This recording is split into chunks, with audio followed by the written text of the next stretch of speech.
Episode 23, Was It Worth It? The Human Costs of the French Revolution, an AP European History podcast by Hammer History Productions.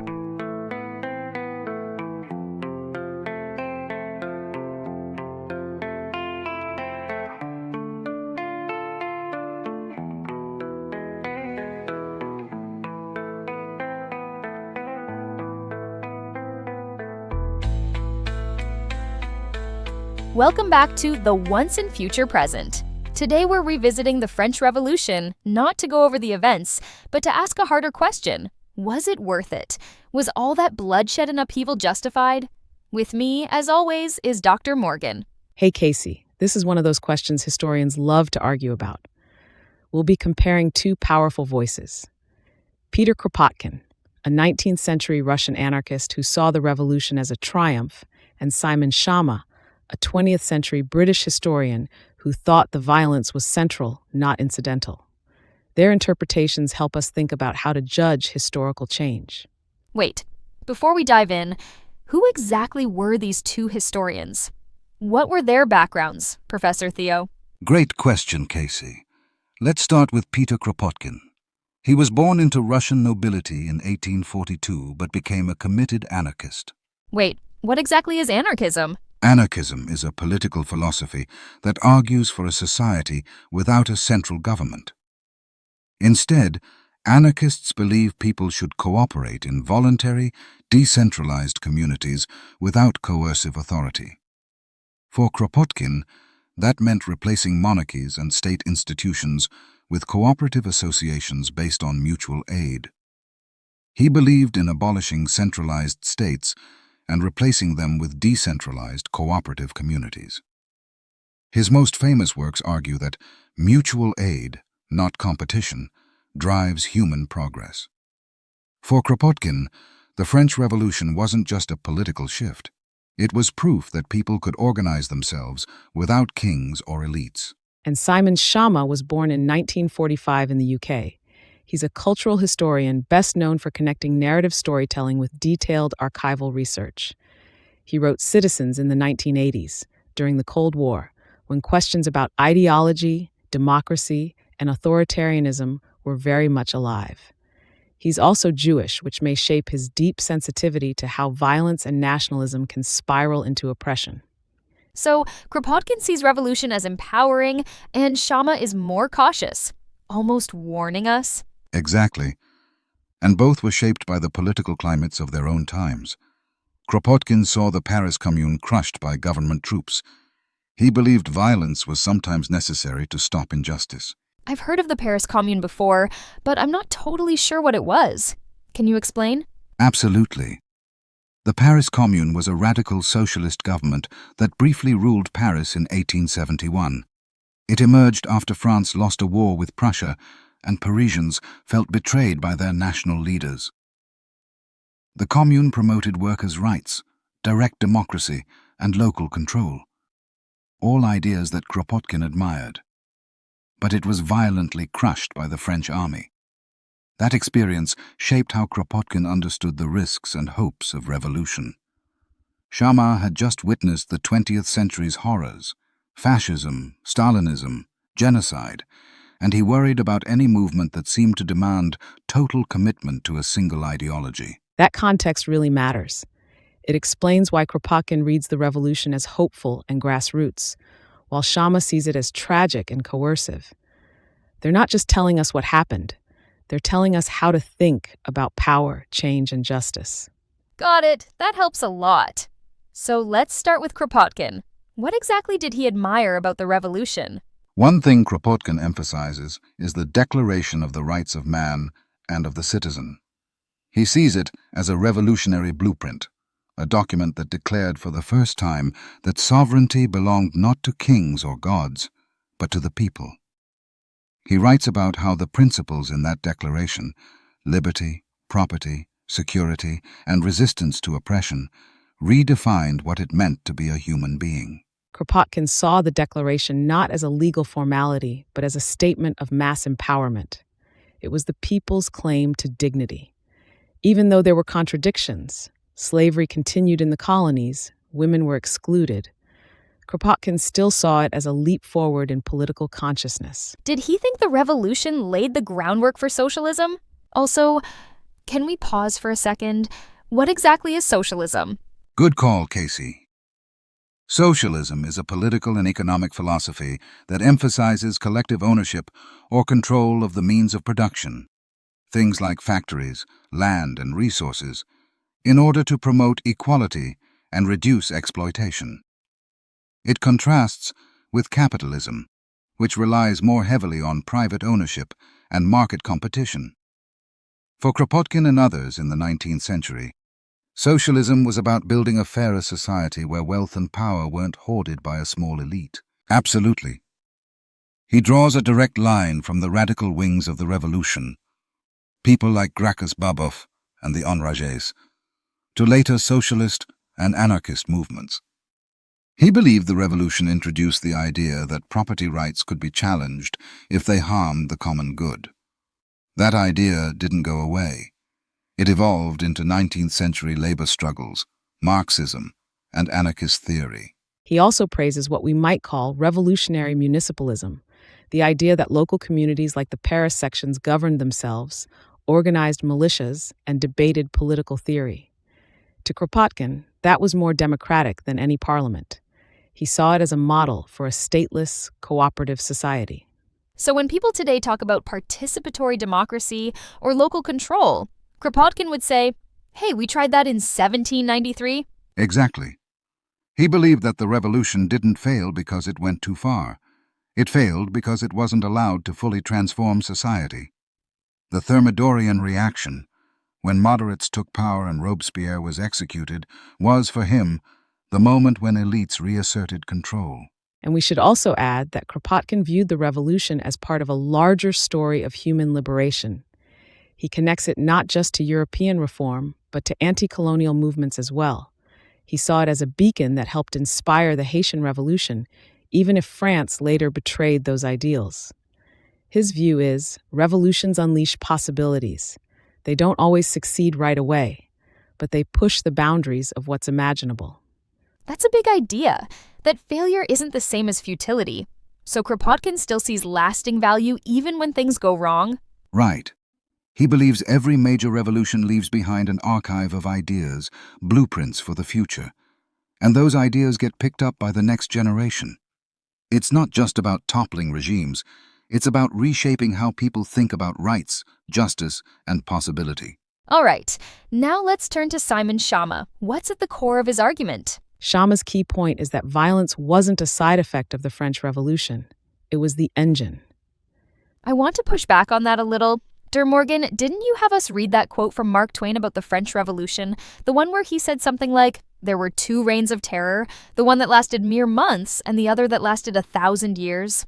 Twain seemed to be saying that the revolution's violence was awful, but the suffering under monarchy was worse, just slower and less visible. Yes, exactly.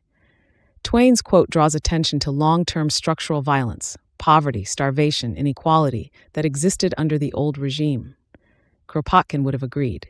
He believed the revolution was a response to centuries of injustice that had become normalized. And that's the tension in Schama's argument. He's focused on the immediacy and theatricality of revolutionary violence, but critics might say he doesn't give enough weight to the quiet, everyday suffering that preceded it. There's a historical question here. Is spectacular violence worse than structural violence? He argues that the revolutionaries built their legitimacy not just on law or ideas, but on fear and spectacle. From the storming of the Bastille to the guillotine executions, he sees a pattern of violence as performance.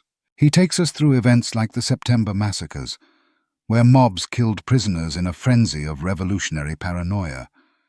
He shows how leaders either turned a blind eye or actively encouraged the violence. In Schama's view, this wasn't a momentary lapse. It was baked into the revolution's DNA. He's also deeply concerned with the reign of terror. Under Robespierre, the state wielded enormous power to root out enemies of the revolution. The law of suspects allowed people to be imprisoned or executed based on vague accusations. Schama argues that revolutionary virtue became indistinguishable from authoritarian control. He describes how public festivals, political speech, even clothing choices became signals of loyalty or disloyalty. Sharma sees this period as a chilling look at what happens when politics turns into moral absolutism. So even something like wearing the wrong color could be dangerous? Exactly. If you didn't attend the right festival or display the right symbol, people could accuse you of counter-revolutionary behavior. In a society obsessed with purity, doubt became dangerous. And Sharma emphasizes that this fear didn't just come from leaders, it saturated society. He also devotes significant attention to the Vendée uprising, a royalist and Catholic revolt in western France. The Revolutionary Army crushed it with extreme brutality. Entire villages were burned, mass executions were carried out, and people were drowned by the hundreds in the Loire River. Sharma sees this as a moment when revolutionary ideals gave way to something like civil war. Another major example is the Festival of the Supreme Being. Sharma argues that Robespierre's attempt to replace Christianity with a civic religion shows how the revolution didn't eliminate sacred authority, it reinvented it. He saw this as a terrifying fusion of politics and faith. So, what's his conclusion? That the revolution failed? More like, the cost was too high. Sharma acknowledges that some reforms stuck, like merit-based military promotions and secular education. But he argues those gains could have been made without turning the guillotine into a national symbol. He also warns that the revolution created a template, the idea that it's okay to suspend rights in the name of virtue. That template, he fears, lived on in totalitarian regimes of the 20th century. That's a pretty sobering view. Let's talk about where that leaves us. Before we decide whether it was worth it, can we talk about what caused the violence in the first place? Was it ideology, necessity, fear? That's a classic question of causation. Kropotkin would say the violence was caused by elite resistance. The revolution didn't begin violently. It radicalized when reform was blocked, and the people were pushed to extremes by hunger, betrayal, and foreign invasion. Sharma disagrees. He believes the violence was ideological from the start, baked into the very idea of rebirth through purification. That's why he focuses so much on spectacle and fear.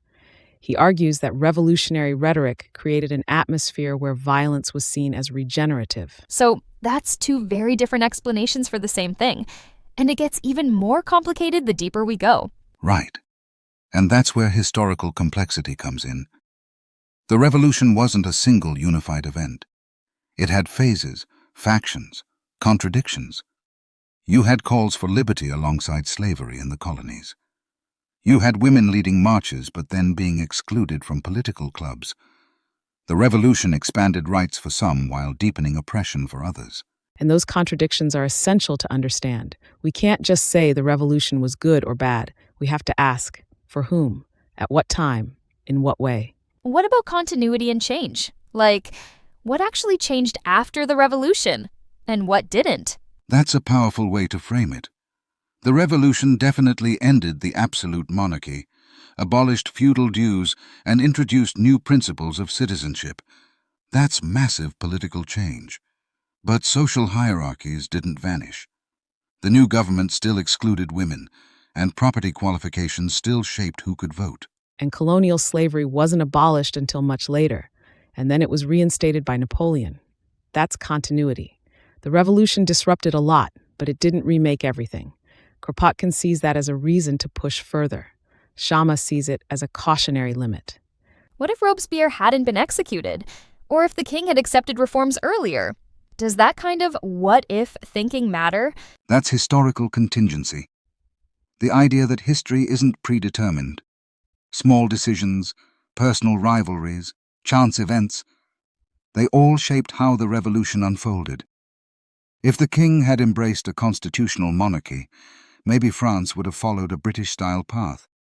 If the Jacobins had survived longer, maybe they would have implemented deeper social reforms. But they didn't. And that's part of what makes studying history so important.